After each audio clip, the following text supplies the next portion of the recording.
now we'll go to the ancestors of the Ebeys, and we go back to Jacob's father, or Isaac's grandfather, was a man by the name of George Ebey. He was born in 1764.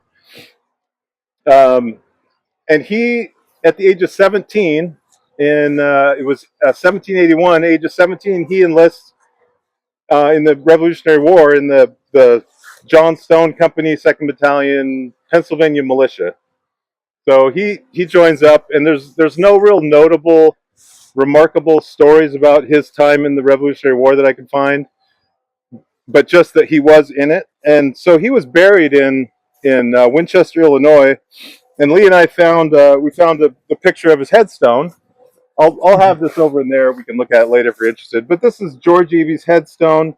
There's an actual Ebey graveyard, family plot over there that he's buried in. And at the bottom of the headstone, you'll see a bronze plaque. It's the Daughters of the Revolution bronze plaque, a beautiful plaque. It says George Ebey II, Revolutionary Soldier. So that was kind of cool to find that. And apparently he's one of the rare soldiers that's buried in Illinois. I guess that was kind of rare for him to be buried that far west. So we have that. And the other thing about him is he is the first one to add the second E in Ebey. Before George Ebey, before him, they mostly spelled it E-B-Y without that second E. But this George Ebey consistently spelled it E-B-E-Y. So that was kind of interesting, and it made the searching these names interesting too, because how I don't know how, but you go back and the spellings change over time, and that way we can help keep them straight too. Yeah, it helps. Yeah. And this George Ebey, I swear there's a lot of George Ebeys. This one on this plaque says George Ebey II. I had him as George Ebey IV. But for today we'll just say George Ebey II. Yeah. So then we go back to his father, and his name is George Ebey. And they don't no middle names, by the way.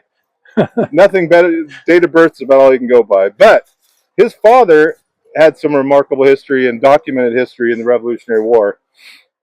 He was born in 1738, and he enlisted in the Continental Army at the age of 38 in 1776. So he already had a big family at that time, but he decided to enlist Continental Army, and he probably the first remarkable thing I read was that he was at Valley Forge under George Washington in that winter, and he was a gunsmith by trade before joining up.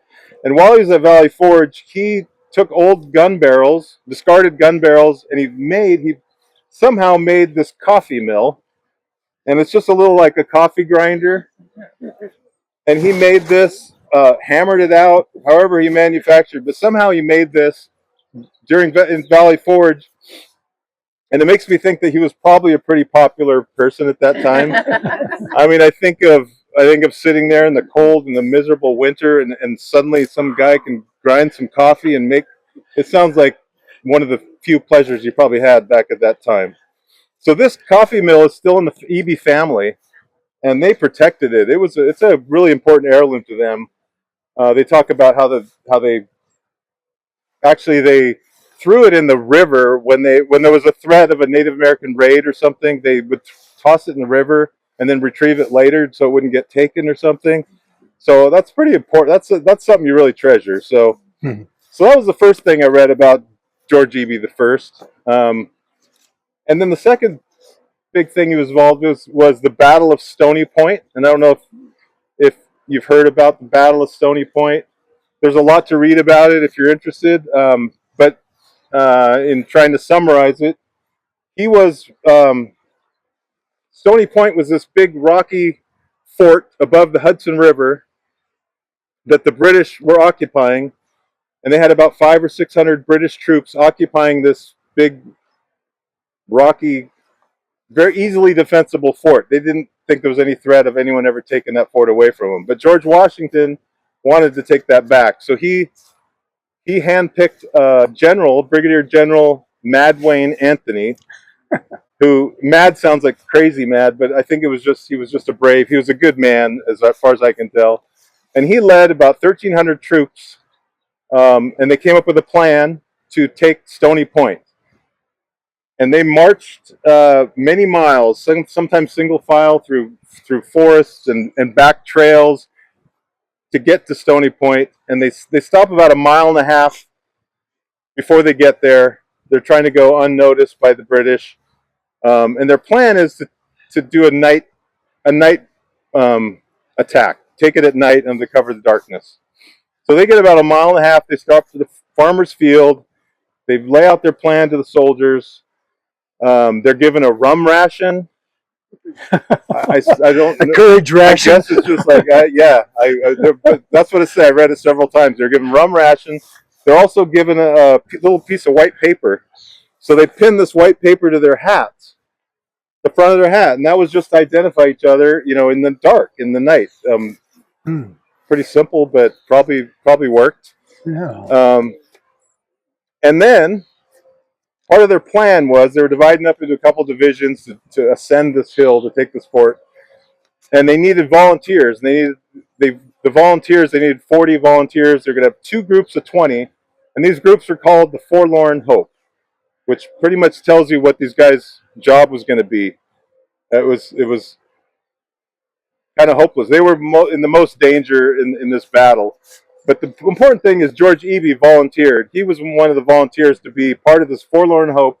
And what they would do is they would lead the soldiers up this hill, and they had to remove the abatis. I think it's called abatis. Abattis. Oh. I have a story about trying to learn how to pronounce that. But so the abattis was the British had cut all the trees down on this hill to make it all open, and they used the trees to basically make fences and fortress and sharpen the branches and make this obstacle that no one could get through. Well, the Forlorn Hope with George Ebey, their job was to take axes and picks and go up first and cut a pathway for the soldiers. And they were going to be just right out in the open at a target once they get discovered. So very dangerous. But again, I think that when you think of bravery and courage, I think that's kind of the definition. Raising your hand, say, yeah, I'll do that. So George is part of that. The battle went well. They went with fixed bayonets, no musket, their muskets were not loaded because they didn't want to give away their position by firing an accidental shot or anything. They went fixed bayonets up the hill. It went all as planned. They took the British in about 25 minutes. The British had already surrendered, and there was very few people killed. How about the cry that they let out? Yeah, they were told the first soldiers to get into the fort were supposed to yell out, "The fort is our own." There was the instructions they had. This is in the dark. Yeah, in the dark. And so right when they got up there, they started yelling out, "The fort is our own." And I assume that was the British would hear that, from being caught off guard and maybe had been asleep, whatever. And the fort is our own, and they thought they were defeated before it even started. Which it's just that